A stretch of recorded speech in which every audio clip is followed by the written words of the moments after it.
வசந்த மாளிகை. ஆனந்த் ஜமீன் குடும்பத்தை சேர்ந்த தீராத விளையாட்டு பிள்ளையாக இருப்பதுடன் குடிக்கு அடிமையானவனாகவும் இருக்கிறான். ஒருநாள் விமானத்தில் பயணம் செய்யும் போது அவன் விமான பணிப்பெண்ணான லதாவை சந்திக்கிறான். லதா தனது தந்தை, தாய், 2 சகோதரர்கள் மற்றும் ஒரு சகோதரியுடன் வசிக்கிறாள். அவளது மூத்த சகோதரனும் தனது மனைவியுடன் அதே வீட்டில் வசிக்கிறான். குடும்பத்தில் அதிக வருமானம் ஈட்டும் ஒருவராக லதா காணப்படுகிறாள். லதா விமான பணிப்பெண்ணாக இருப்பதை லதாவின் தாய் விரும்பவில்லை. அதனால் அவளை வேறு தொழிலுக்கு செல்லுமாறு அவளது தாய் கேட்கிறாள். அம்மாவின் விருப்பப்படி வேறு தொழிலுக்கு செல்ல முயற்சி எடுக்கிறாள். ஆனந்த் தனது வீட்டிற்கு அருகிலுள்ள ஒரு பப்பில் தனது பிறந்த நாளை கொண்டாடும் போது லதா வரவேற்பாளர் வேலைக்கான நேர்காணலுக்காக அதே பப்பிற்கு வருகிறாள். அதன் மேலாளர் அவளை நேர்காணல் செய்யும் போர்வையில் பாலியல் பலாத்காரம் செய்ய முயற்சிக்கிறான்.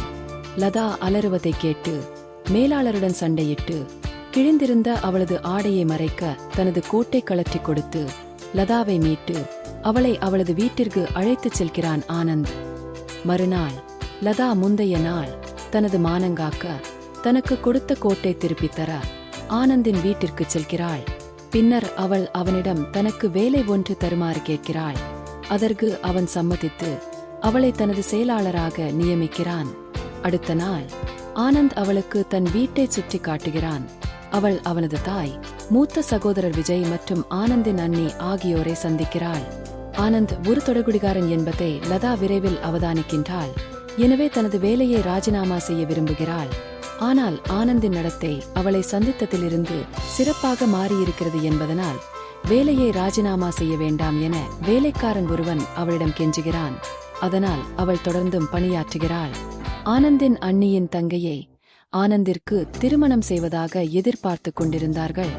ஒருநாள் எல்லோரும் சாப்பிட்டுக் கொண்டிருக்கும் போது அவன் ஒரு குடிகாரன் என்பதால் அவனை திருமணம் செய்து கொள்ள விரும்பவில்லை என அந்த பெண் சொல்கிறாள். அதேவேளை லதா ஆனந்தின் பாசத்தை திருட வந்திருப்பதாக அவனது அண்ணியும் கருத்து தெரிவிக்க ஆனந்தின் தாயார் கவலைக்குட்படுகிறாள். அனைவரும் அவ்விடத்தை விட்டு வெளியேறிய பிறகு உண்மையில் ஆனந்த் குடிப்பதை தடுக்க முயற்சிப்பேன் என்று லதா அவனது அம்மாவிடம் உறுதியளிக்கிறாள். பின்னர் ஒருநாள் தனது வேலைக்காரன் பஞ்சவனத்துடன் சேர்ந்து ஆனந்த் மது அருந்துவதை லதா காண்கிறாள். வேலைக்காரன் பஞ்சவர்ணம் அவளை பார்த்ததும் ஓடிவிடுகிறான். ஆனால் ஆனந்த் தொடர்ந்து குடித்துக் கொண்டிருக்கிறான். குடிக்க வேண்டாம் என லதா அவனுடன் வாக்குவாதம் செய்த பிறகு மதுக்கிணத்தை எடுத்து வீசுகிறாள். இதனால் கோபமடைந்த ஆனந்த் சாராய போத்தலை வீசி எறியும் போது அது அவள் நெற்றியில் படுகிறது. அதனால் அவளுக்கு காயம் ஏற்படுகிறது. ஆனந்த் தான் செய்ததை உணர்ந்ததும் தனது அனைத்து மது போத்தல்களையும் உடைத்துவிட்டு இனி ஒருபோதும் குடிக்க மாட்டேன் என்று லதாவிடம் உறுதியளிக்கிறான். ஆனந்த் குடிக்கு அடிமையான கதையை லதாவிடம் விளக்குகிறான். அவன் சிறுவனாக இருந்த போது அம்மாவை விட அவனது ஆயாதான் அவனை பாசத்துடன் வளர்த்து வந்தாள் என்றும் ஒரு கட்டத்தில் அவனது அம்மா ஆயாவை அவனது அப்பாவுடன் தொடர்புபடுத்தி அவர்களை மனவேதனைக்குட்படுத்திக் கொண்டிருந்தாள் என்றும் ஒருநாள் ஆயா சுட்டுக் கொல்லப்பட்டாள் என்றும் அதன்பின் கொஞ்ச நாட்களிலேயே அப்பாவும் இறந்து போக விரக்தியடைந்த அவன் குடிக்கு அடிமையாகிவிட்டான் என்றும் தனது கதையை வேதனையுடன் ஆனந்த் லதாவிடம் சொல்கிறான். இந்த சம்பவத்திற்கு பிறகு ஒரு நாள் தனக்கும் தானுண்மையிலேயே நேசிக்கும் பெண்ணுக்கும் ஒரு புதிய அரண்மனையை வசந்த மாளிகை என்ற பெயரில் கட்டப்போவதாக அறிவிக்கிறான் ஆனந்த்.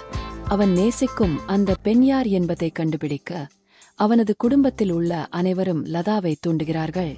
லதாவும் ஆனந்தின் இதயத்தில் குடியிருக்கும் அந்த பெண்ணை சந்திக்க ஆர்வமாக இருக்கிறாள். ஒருநாள் இந்த புதிய வீட்டிற்கு ஆனந்த் லதாவை அழைத்து வருகிறான். அவன் தனியறையில் தனது இதயத்தில் குடியிருக்கும் அந்த பெண் லதா என்பதை அவளிடம் வெளிப்படுத்துகிறான். இதை அறிந்த விஜய் தனது தாய்க்கு இந்த விடயத்தை தெரியப்படுத்திய பின் லதா தனது மனைவியின் நகையை திருடியதாக கதை கட்டுகிறான். லதாவின் அம்மா தமது வீட்டில் குறித்த நகை இருந்ததாக ஆனந்திடம் கொடுத்துவிட்டு செல்கிறாள். நகை தமது வீட்டிலேயே இருந்தது என்றும் அது திருட்டுப் போகவில்லை என்றும் விஜயிடம் தெரியப்படுத்தி அந்த குற்றச்சாட்டிலிருந்து லதாவை காப்பாற்றுகிறான் ஆனந்த். அதேவேளை லதா வீட்டிற்கு நகை எப்படி போனது என லதாவிடம் கேட்கிறான். அவள் தவறு செய்ததாக அவன் சந்தேகிப்பதைக் கண்டு லதா வருத்தப்படுகிறாள்.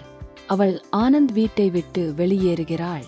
அதிர்ஷ்டவசமாக ஆனந்த் விஜயின் தீங்கிழைக்கும் திட்டத்தை பற்றி பின்னர் அறிந்து கொள்கிறான். ஆனந்த் தனது அறியாமையை ஒப்புக்கொண்டு லதாவிடம் மன்னிப்பு கேட்கிறான். ஆனால் லதா அவனை மன்னிக்கவில்லை. இதனால் ஆனந்த் தனது மன அமைதியை இழந்து மிகவும் நோய்வாய்ப்படுகிறான்.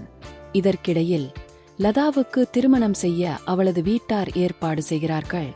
ஆனந்தின் நிலை கண்ட ஆனந்தின் தாய் லதாவிடம் மன்னிப்பு கேட்க அவளது வீட்டிற்கு செல்கிறாள். அந்த நேரம் லதா ஆனந்தின் தாயிடம் அவளுடைய திருமண அழைப்பிதழை வழங்குகிறாள்.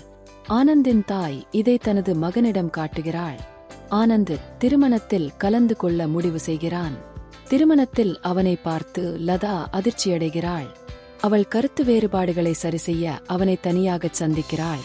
ஆனால் அவர்கள் கதைத்துக் கொண்டு நிற்பதை அவளுடைய அண்ணி மணமகனின் தாயிடம் தெரியப்படுத்த மணமகனின் தாய் திருமணத்தை நிறுத்துகிறாள்.